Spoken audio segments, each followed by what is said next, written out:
कारण आजपासून संसदेच्या हिवाळी अधिवेशनाला सुरुवात होते। संसदेचं हिवाळी अधिवेशन 1 डिसेंबर ते 19 डिसेंबर पर्यंत चालणार आहे आणि 19 दिवसांच्या संपूर्ण अधिवेशनात 15 बैठका देखील पार पडतील।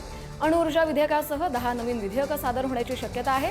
वंदे मातरम या विषयावर अधिवेशनात चर्चा केली जाणार आहे। त्याच संदर्भात विरोधक SIR मुद्द्यावरून देखील सरकारला घेरण्याचा प्रयत्न करणार आहेत। तर थेट दिल्लीत जाऊया। शिवाजी काळे आपले प्रतिनिधी आपल्यासोबत जोडले गेलेले आहेत। दिल्लीमध्ये सध्या काय वातावरण आहे शिवाजी? कारण आज संसदेच्या अधिवेशनाला सुरुवात होते आणि पुढचे 19 दिवस तिथे चर्चा होणार आहे। आजपासून 19 तारखेपर्यंत संसदेचं अधिवेशन सुरू असणार आहे आणि संसदेच्या या अधिवेशनामध्ये साधारणपणे 15 बैठका होतील आणि 14 विधेयकं जे आहेत ते पास होण्याची शक्यता आहे। या सगळ्या याच्यामध्ये सगळ्यात महत्त्वाचा मुद्दा असणार आहे विरोधकांच्या दृष्टिकोनातून तो म्हणजे SIRचा आणि दुसरा मुद्दा असणार आहे तो म्हणजे दिल्लीमध्ये झालेल्या बॉम्बस्फोटाच्या दृष्टिकोनातून राष्ट्रीय सुरक्षेचा।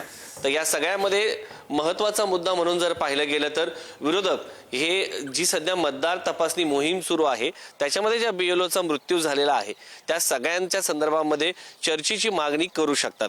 त्यामुळे जर आपण विचार केला तर हे सगळे मुद्दे जे आहेत ते चर्चेच्या केंद्रस्थानी असण्याची शक्यता आहे।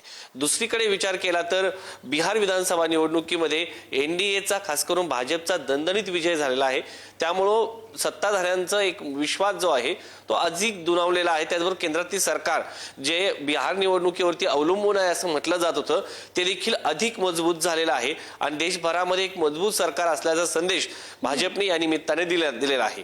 दुसरा मुद्दा या सगळ्या चर्चेचा असणार आहे तो म्हणजे महागाई, बेरोजगारी आणि जे NDA शासित व्यतिरिक्त राज्य आहेत त्या राज्यांच्या अधिकाराचा, पंजाब, चंदीगड केंद्रशासित प्रदेशाचा, हे सगळे मुद्दे या सगळ्या निमित्ताने चर्चेले जाणार आहे। आणि सगळ्यात महत्त्वाचा मुद्दा म्हणजे राष्ट्रीय सुरक्षेचा मुद्दा असणार आहे तो म्हणजे अलीकडच्या काळात आपण पाहिलं असेल दिल्लीच्या लाल किल्ल्यासमोर झालेला जो स्फोट आहे त्या निमित्ताने विरोधक जे आहे ते चर्चेसाठी मागणी करू शकतात। आज संसदेचं अधिवेशन सुरू होत आहे त्या दृष्टिकोनातून हा जो परिसर आहे हा पार्लमेंट परिसर आहे। या भागामधील सुरक्षा व्यवस्था जी आहे ती चोख करण्यात आलेली आहे। मोठ्या प्रमाणात जे आहेत पोलीस जे आहेत त्या ठिकाणी तैनात करण्यात आले आहे। इंडिया गेट, पार्लमेंट हा जो परिसर आहे हा अत्यंत सुरक्षा व्यवस्था जी आहे ती चोख करण्यात आलेली आहे।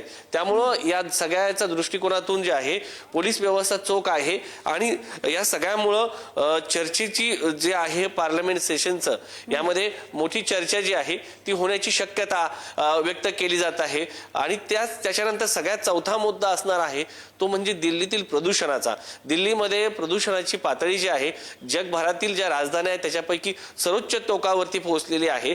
दिल्लीमधील लहान मुलांना शाळामध्ये 5वी पर्यंत येण्यास बंदी घातलेली आहे, त्यांना घरूनच शिकवल्या जात आहेत। अनेक कार्यालय जे आहेत ते 50% येऊन ठेपलेले आहेत। लोकांना श्वास घेण्यासाठी त्रास होत आहे। या सगळ्याच्या पार्श्वभूमीवरती विरोधी पक्षनेते राहुल गांधी यांनी पाहतोय सध्या की दिल्लीचा श्वास गुदगुदलाय आणि त्याच पार्श्वभूमीवर देशभरात गेल्या 2 महिन्यात अनेक महत्त्वाच्या घडामोडी घडल्यात आणि त्याच संदर्भात आज संसदेत विरोधक सत्ताधाऱ्यांना घेरण्याचा प्रयत्न करतील। धन्यवाद तुम्ही दिलेल्या सविस्तर अपडेटसाठी।